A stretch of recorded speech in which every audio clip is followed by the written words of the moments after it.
زمین پر زندگی بالکل عارضی ہے، یہ ہمیشہ کے لیے نہیں ہے۔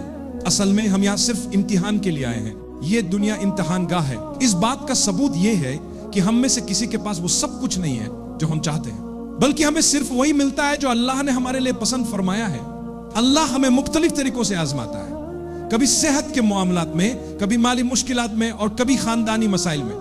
ہر بار آزمائش مختلف ہوتی ہے، چیزیں ہمیشہ ہماری مرضی کے مطابق نہیں ہوتی، کیونکہ اللہ ہمیں یہ سمجھانا چاہتے ہیں کہ یہ سب کچھ ایک آزمائش ہے۔ وہ دیکھنا چاہتے ہیں کہ ہم ان حالات میں کیسا رد عمل دیتے ہیں۔ کیا یہ آزمائشیں ہمیں اللہ کے قریب لے آئیں گی؟ کیا ہم سمجھیں گے کہ یہ دنیا اور اس کی مشکلات سب عارضی ہیں؟ ہم نے دیکھا ہے کہ جو لوگ آج بہت اداس ہیں، کسی اچھی خبر کے ملنے پر وہ فوراً دنیا کے سب سے خوشحال انسان بن جاتے ہیں، اور کبھی کبھار اس کے برعکس بھی ہوتا ہے۔ ہم نے یہ سب کچھ ہوتے ہوئے دیکھا ہے۔ یہ سب اللہ کی طرف سے ہے، وہی آپ کو خوشخبری دیتا ہے اور آپ کو بے حد خوش کرتا ہے، اور وہی آپ کو اسی آزمائش میں ڈال سکتا ہے کہ آپ کو لگتا ہے کہ سب کچھ ختم ہو گیا ہے۔ یہ اللہ کا منصوبہ ہے، آپ کو ہر حال میں اللہ پر یقین رکھنا ہے۔ جب آپ اداس ہو تو پہلا سوال جو آپ کو خود سے پوچھنا چاہیے وہ یہ ہے کہ میرا اللہ سے تعلق کیسا ہے؟ یہ رشتہ بنیادی طور پر آپ کی نماز سے جڑا ہوا ہے۔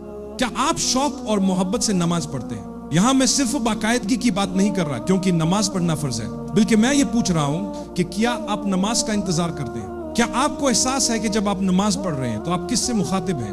جب آپ 5 وقت کی نماز ادا کرتے ہیں تو ایک لمحے کے لیے رک کر سوچیں کہ آپ کیا کر رہے ہیں۔ یہ سوچ آپ کی اداسی کو ختم کر دے گی، بس یہ سمجھنے سے کہ آپ اپنا سر اللہ کے سامنے جھکا رہے ہیں۔ وہی اللہ جس نے آپ کو پیدا کیا، جو آپ کی خوشی کا مالک ہے۔ ایک دن میری بھی آنکھیں بند ہو جائیں گی جیسے اور لوگوں کی ہو چکی ہیں، اور اس وقت میں بھی اسی اللہ کے پاس واپس جاؤں گا جس کے لیے میں نے ابھی سجدہ کیا ہے۔ یہ ایک بہت طاقتور احساس ہے۔ اگر میں اس پر غور کروں تو یہ احساس اکیلا ہی میری اداسی کو ختم کرنے میں مدد کر سکتا ہے، کیونکہ چاہے زندگی میں ہر چیز آپ کی مرضی کے خلاف ہو رہی ہو، آپ کو یقین ہوتا ہے کہ سب کچھ اللہ کے منصوبے کے مطابق ہو رہا ہے۔ کوئی اور آپ کی زندگی کا منصوبہ نہیں بناتا، سب کچھ اللہ کے ہاتھ میں ہے۔ تو پھر آپ خوشی سے کہہ سکتے ہیں، یا اللہ اگر یہ آپ کا منصوبہ ہے تو اسے میرے لیے آسان بنا دے۔ ہم اللہ کے فیصلے کے خلاف نہیں جا سکتے، لیکن ہم اس سے دعا کر سکتے ہیں۔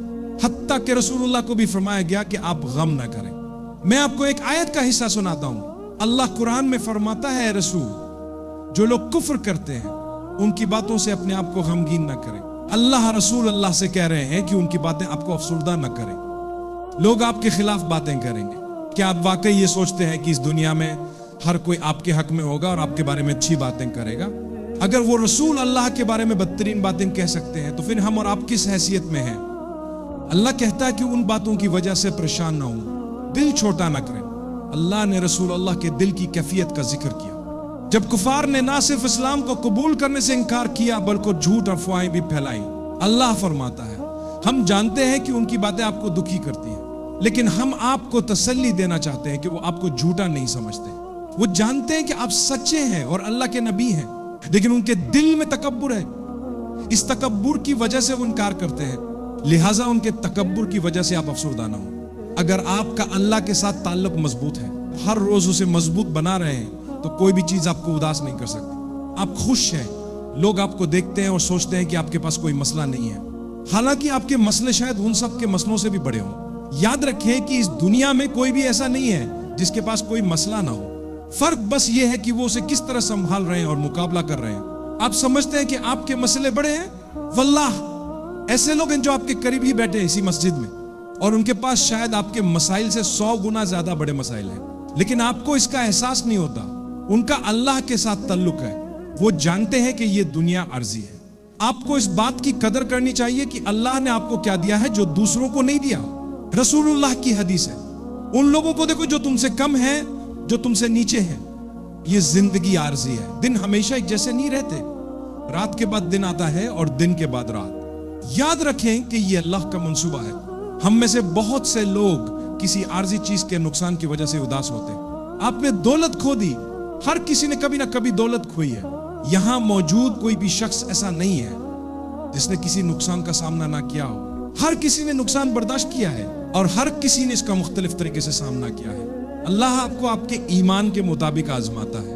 حدیث میں آیا ہے کہ اللہ آپ کو اس قدر آزماتا ہے جتنی وہ آپ سے محبت کرتا ہے۔ جب وہ آپ سے زیادہ محبت کرتا ہے تو وہ آپ کو زیادہ آزماتا ہے۔ یہ حدیث ہے۔ یہ اس لیے ہے کیونکہ جب آپ کو کوئی مسئلہ یا مشکل پیش آتی ہے تو یہ انسانی فطرت ہے کہ آپ حل تلاش کرنے لگتے ہیں۔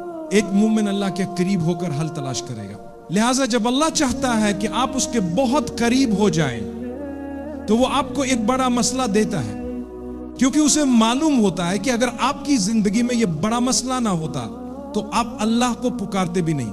اسی لیے اللہ فرماتا ہے کہ ان لوگوں کے بارے میں سوچو جن کے پاس کم ہے، تاکہ آپ کو اس چیز کی قدر ہو جو آپ کے پاس ہے۔ غم نہ کریں، یہ دن مستقل نہیں ہے، یہ عارضی ہے۔ پریشان ہونے کا واحد وقت وہ ہے جب آپ اللہ سے دور ہو جائیں۔ بہت سے لوگ اسی وجہ سے اداس ہوتے ہیں اور ڈپریشن کا شکار ہو جاتے ہیں، کیونکہ ان کی زندگی گناہوں سے بری ہوتی ہے۔ جب آپ اللہ سے دور ہوتے ہیں تو اداسی کسے نہ ہوگی۔ اگر آپ پریشانیوں سے لڑنا چاہتے ہیں تو اللہ کی طرف واپس آ جائیں۔ آؤ، اللہ تمہارا انتظار کر رہا ہے۔ اللہ بہت خوش ہوتا ہے جب تم اللہ کی طرف رجوع کرتے ہو، اور اگر اللہ خوش ہے تو وہ ضرور تمہیں خوش کرے گا۔ جب ابوبکر صدیق رسول اللہ کے ساتھ غار میں تھے اور وہ کچھ افسردہ تھے تو رسول اللہ نے ان آیات کی تلاوت کی جو ان پر نازل ہوئی تھی، جن میں سے ایک حصہ یہ تھا کہ غمگین نہ ہو، اللہ ہمارے ساتھ ہے۔ جب آپ کو یقین ہو کہ اللہ آپ کے ساتھ ہے تو آپ کیسے غمگین ہو سکتے ہیں؟ جب آپ کو یقین ہو کہ اللہ ہمیشہ آپ کے ساتھ ہے تو آپ کیسے دل گرفتہ ہو سکتے ہیں؟ چاہے لوگ کچھ بھی کرنے کی کوشش کریں، وہ صرف اللہ کی اجازت سے ہی کامیاب ہو سکتے ہیں۔ اسی لیے میں ایک تاطور حدیث کے ساتھ ختم کرنا چاہتا ہوں جو ہمیں ہمیشہ دل میں بہت سکون دیتی ہے۔ رسول اللہ نے فرمایا ایک مومن کا معاملہ بھی عجیب ہے، کیونکہ جو بھی ہو وہ اس کے لیے بہتر ہی ہوتا ہے۔ اگر کوئی اچھا واقعہ ہوتا ہے تو مومن شکر کرتا ہے اور یہ اس کے حق میں بہتر ہوتا ہے۔ اگر کوئی بری چیز ہوتی ہے تو وہ صبر کرتا ہے اور اس کا صبر بھی اس کے لیے بہتر ہوتا ہے۔ حدیث میں آتا ہے کہ آسانیوں کے دنوں میں اللہ سے قریب ہو جاؤ، کیونکہ جب مشکل وقت آئے گا تو اللہ تمہارے بہت قریب ہوگا، تمہیں کوئی مشکل محسوس نہیں ہوگی اور تم آگے بڑھتے رہو گے۔ جب مومن کو کوئی تکلیف یا مسئلہ درپیش ہوتا ہے تو وہ صبر کرتا ہے، وہ جانتا ہے کہ اللہ کے ہاں اس کا بدلہ ہے اور اسی لیے وہ اس تکلیف کو بھی بہتر سمجھتا ہے۔ ایک سچا مومن ہمیشہ اللہ کے قریب رہنے کے طریقے سیکھتا ہے، جس سے اس کے تمام غم اور مشکلات دور ہو جاتے ہیں۔